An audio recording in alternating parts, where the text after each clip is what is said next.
मैं Meenu Tanwar, associate professor, department of sociology. आप सभी का मेरा यूट्यूब चैनल में एक बार फिर से स्वागत है। आज हम बात करेंगे, हमारे समाजशास्त्रीय विचारकों में एक बहुत महान समाजशास्त्री रहे हैं जिनका नाम इमाइल दुर्खिम है। आज हम उनके लाइफ स्केच को देखेंगे या उनके जीवन चरित्र को हम देखेंगे। देखिए, समाजशास्त्र के यदि हम पिलर कहें या आधार कहें तो उनमें कुछ समाजशास्त्रियों का नाम आता है जिसके अंदर जो है Alex Inkeles, Auguste Comte, Herbert Spencer, Max Weber, ये जो है वो समाजशास्त्र के संस्थापक या पिता के रूप में जाने जाते हैं। फ्रांस के समाजशास्त्री जो है दुर्खिम, इन्हीं समाजशास्त्रियों के अंदर से एक महान समाजशास्त्री रहे हैं। और यूं कह दीजिए कि फ्रांस में जितने भी समाजशास्त्री हैं उनके अंदर दुर्खिम जो है उनका एक विशेष स्थान रहा है। तो आज हम दुर्खिम के बारे में बात करेंगे। दुर्खिम जो है वो एक समूहवादी विचारधारा के व्यक्ति हैं।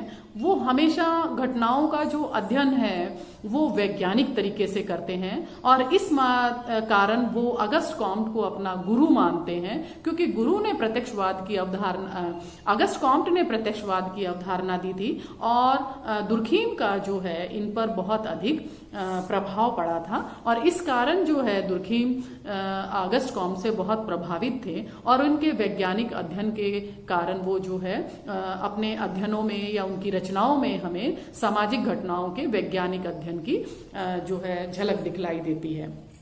अब हम बात करते हैं कि दुर्खिम का जन्म कहाँ हुआ। तो फ्रांस के समाजशास्त्री हैं और इनका जो जन्म है वो फ्रांस में ही एक एपिनल कस्बा था जहां पर दुर्खिम का जन्म हुआ था। और दुर्खिम का जो जन्म है वो 15 अप्रैल 1858 को हुआ था। जिस दुर्खिम के माता पिता जो थे वो यहूदी धर्म के थे और जाहिर सी बात है दुर्खिम पर यहूदी धर्म का बहुत अधिक प्रभाव पड़ा। जिस समय दुर्खिम पैदा हुए उस समय वहां पर यहूदियों पर बहुत अत्याचार होते थे और दुर्खिम ने अपने माता पिता के साथ रहकर यहूदी धर्म को बहुत ही नजदीक से जाना। अब हम बात करते हैं कि दुर्खिम की शिक्षा दीक्षा। दुर्खिम बचपन से ही प्रखर बुद्धि के बालक रहे हैं और इसी कारण इनका जो एडमिशन है वो फ्रांस का एक बहुत अच्छी संस्था थी जिसको हम इकॉल एकेडमी कहते हैं। उस इकॉल एकेडमी के अंदर दुर्खिम का जो है एडमिशन हुआ।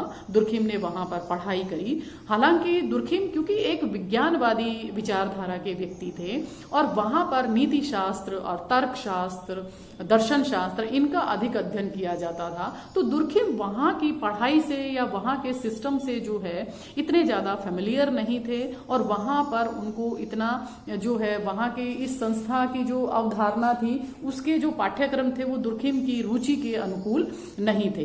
तो इस कारण दुर्खिम ने जो है हालांकि अध्ययन तो किया किंतु बाद में जो है वो वहां से चले गए और उन्होंने वहां पर अध्ययन किया।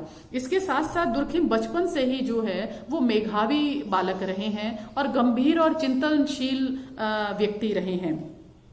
इन्होंने जो है इकॉल अकादमी से उपाधि ग्रहण करने के बाद वो पेरिस विश्वविद्यालय में चले गए और वहां पर इन्होंने अध्ययन और अध्यापन दोनों कार्य किया। दुर्खिम ने उस जगह पर नीति शास्त्र, दर्शन शास्त्र, अर्थशास्त्र और या यूं कह दीजिए कि लोक मनोविज्ञान, सांस्कृतिक मनोविज्ञान, इनका जो अध्ययन है दुर्खिम ने वहां पर किया।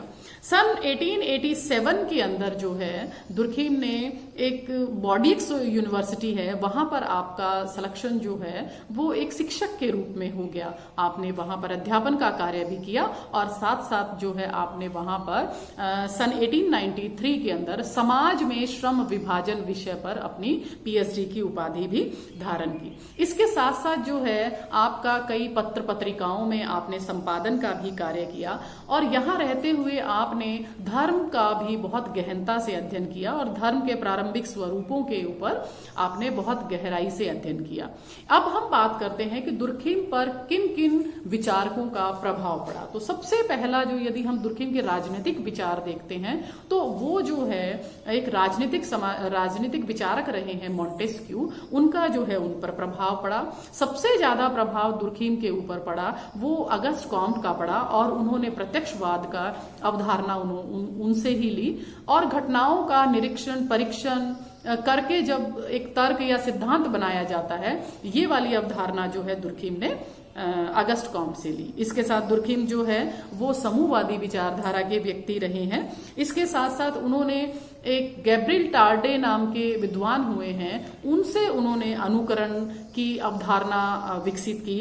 इसके साथ साथ दुर्खिम के ऊपर जो है विशेष रूप से यूरोपीय और फ्रांसीसी लोगों का प्रभाव या विचारकों का प्रभाव जो है अधिक पड़ा, और यही इनकी रचनाओं में हम देखते हैं। अब हम बात करते हैं कि दुर्खिम की प्रमुख रचनाएं कौन सी हैं। तो अब हम बात करें दुर्खिम की प्रमुख रचनाओं में, तो सबसे पहली जो इनकी रचना है जिसपे इनका शोध प्रबंध भी था, वो था समाज में श्रम विभाजन, the division of labour in society.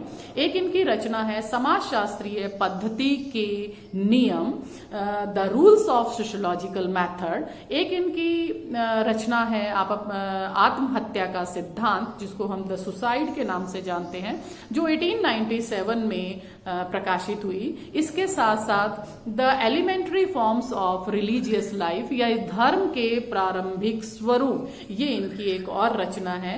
इसके साथ साथ इन्होंने सोशियोलॉजी ऑफ एजुकेशन, शिक्षा का समाजशास्त्र, ज्ञान और नैतिकता का समाजशास्त्र, समाजशास्त्र और दर्शन शास्त्र, इसके अलावा नैतिक शिक्षा, व्यवहारवाद और समाजशास्त्र, इस और समाजशास्त्र, ये मतलब ये इनकी एक प्रमुख कुछ एक रचनाएं हैं जो मैंने आपको बताई हैं। इसके साथ साथ दुर्खिम ने कुछ सिद्धांत भी दिए हैं जो कि हम इनके आगे की रचनाओं में पढ़ते हैं, और उसके अंदर जो है विशेष रूप से जो दिया है वो है मैथोडोलॉजी, जिसको हम पद्धति शास्त्र कहते हैं। इसके साथ साथ जो है इन्होंने दिया समाज में श्रम विभाजन, सामाजिक विकास का सिद्धांत, आत्महत्या का सिद्धांत, धर्म का सिद्धांत, मूल्यों का सिद्धांत, नैतिकता का सिद्धांत, सामूहिक चेतना का सिद्धांत और सामूहिक प्रतिनिधान की अवधारणा। तो ये कुछ जो है समाजशास्त्र, ये कुछ दुर्खिम की रचनाएं और सिद्धांत हैं जो कि हमने अभी आपसे बात की है। आशा है आपको समझ में आई होगी। धन्यवाद।